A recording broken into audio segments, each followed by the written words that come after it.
Malaregalo ngayong Kapaskuhan ang kapanganakan ng isang sanggol sa Nueva Ecija. Tila himala lalo't hindi naging madali ang pagsalba sa kanya sa bingit mo ng kamatayan na nakuhanan ng kamera. Yung manipis lang. Makalabas na. Huwag ka nang umiyak. Yung manipis.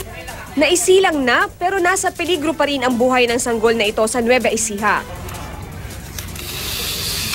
Kaya walang sinayang na oras ang mga taga-Integrated City Health Office sa Palayan City.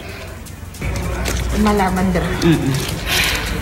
Habang ang mga kaanak ng sanggol sa dasal umaasa.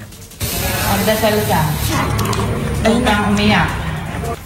Paulit-ulit. Walang patid. Hindi sumusuko ang medical staff. Isa pa. Isa pa. Hanggang sa Iyak na, baby.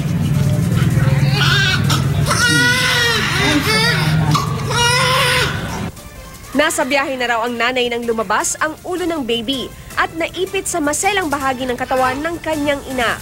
Ang pagkasalba sa bata, patunay na ang bayanihan na sinamahan ng tiyaga at pananampalataya ang tunay na magic ng Pasko. Victoria Tulad, GMA News.